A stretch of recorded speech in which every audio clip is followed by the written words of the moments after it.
हरियाणा में विधानसभा चुनाव का बिगुल बज चुका है। भाजपा अपने 67 उम्मीदवारों की सूची भी जारी कर चुकी है, लेकिन कांग्रेस अभी तक उम्मीदवारों की कोई लिस्ट जारी नहीं कर पाई है। दरअसल राज्य में कांग्रेस की आम आदमी पार्टी के साथ गठबंधन पर बातचीत चल रही है और इसी वजह से उम्मीदवारों की लिस्ट नहीं जारी हो पाई है। वहीं मई में संपन्न लोकसभा चुनाव के नतीजों के आधार पर राजनीति के जानकार ये मान रहे हैं कि राज्य में कांग्रेस को सत्ताधारी भाजपा पर बढ़त है। वहीं लोकसभा में कांग्रेस 9 सीटों पर लड़कर 5 पर विजयी हुई, लेकिन भाजपा केवल 5 सीट ही हासिल कर पाई, वो भी तब जब पीएम नरेंद्र मोदी चेहरा थे। और इस सफलता से उत्साहित कांग्रेस पार्टी का प्रदेश नेतृत्व किसी अन्य दल से गठबंधन नहीं करना चाहता है, लेकिन कांग्रेस आला कमान खासकर राहुल गांधी की योजना कुछ और है। वो राज्य से बाहर आने वाले चुनावों को लेकर अभी से रणनीति बना रहे हैं। आपको बता दें कि राहुल गांधी के कहने पर ही हरियाणा में कांग्रेस पार्टी इंडिया गठबंधन के सहयोगी दलों आप और सपा को कुछ सीटें देने को लेकर बातचीत कर रही है।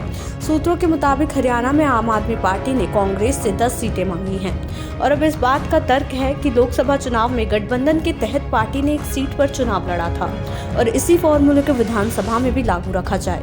दरअसल राज्य में विधानसभा की 90 सीटें हैं। इस तरह एक लोकसभा में 9 विधानसभा सीटें आती हैं। वहीं इसी आधार पर आप 9 से 10 सीटें मांग रही हैं। हालांकि कांग्रेस उसे 7 और 2 और सीटें सपा को देने की योजना बना रही है। खैर, बात यहीं खत्म नहीं हो रही। दरअसल कांग्रेस खासकर राहुल गांधी के करीबी ये मान रहे हैं कि अगर केजरीवाल की पार्टी हरियाणा में लोकसभा चुनाव के फॉर्मूले को लागू करने पर जोर दे रही है, तो अगले साल दिल्ली में होने वाले विधानसभा चुनाव में भी यही फॉर्मूला लागू होगा। वहीं बीते लोकसभा चुनाव में दिल्ली की 7 सीटों के लिए कांग्रेस और आम आदमी पार्टी के बीच गठबंधन हुआ था और इसके तहत कांग्रेस ने 3 और आप ने 4 सीटों पर उम्मीदवार उतारे। हालांकि यहां इस गठबंधन की बुरी हार हुई और उसे कोई सीट नहीं मिली। वहीं बात करें दिल्ली की, तो दिल्ली में विधानसभा की कुल 70 सीटें हैं। यहाँ एक लोकसभा क्षेत्र में कुल 10 विधानसभा सीटें हैं। अगर लोकसभा चुनाव का फॉर्मूला लागू होता है और अगले साल अगर दिल्ली में विधानसभा के लिए दोनों दलों के बीच गठबंधन होता है, तो कांग्रेस इसी आधार पर दिल्ली में 30 विधानसभा सीट मांग सकती है और मौजूदा वक्त में दिल्ली में कांग्रेस के पास एक भी विधायक नहीं है।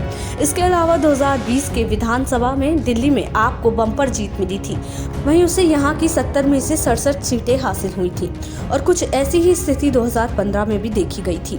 वहीं उस वक्त भी आपकी आंधी में कांग्रेस और भाजपा का सपूड़ा साफ हो गया था और इस तरह कांग्रेस पार्टी खासकर राहुल गांधी के करीबी नेता हरियाणा में गठबंधन के बहाने दिल्ली की योजना पर काम कर रहे हैं। आपको बता दें कि इसमें राहुल गांधी के करीबी नेताओं की भूमिका काफी अहम है। दिल्ली के पूर्व मंत्री और कांग्रेस के कोषाध्यक्ष अजय माकन की भूमिका अहम मानी जा रही है। उनके साथ दीपेंद्र हुड्डा और दीपक बाबरिया को भी टीम का हिस्सा बनाया गया है। वहीं बीजेपी की पहली लिस्ट में हरियाणा के मुख्यमंत्री नायब सिंह सैनी का सीट बदलना राजनीतिक गलियारों में चर्चा का विषय बना हुआ है।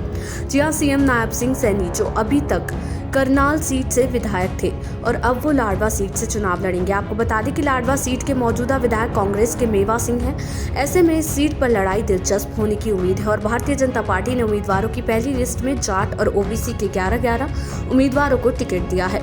वहीं इसके साथ ही ब्राह्मण और पंजाबी समुदाय के 9 प्रत्याशियों को टिकट दिया गया है। साथ ही आपको ये भी बता दें कि इस लिस्ट में 8 महिलाओं को उम्मीदवार घोषित किया गया है और पार्टी ने वैश्य समाज के 5, राजपूत के 2 और बिश्नोई समाज के 2 उम्मीदवारों को टिकट दिया है।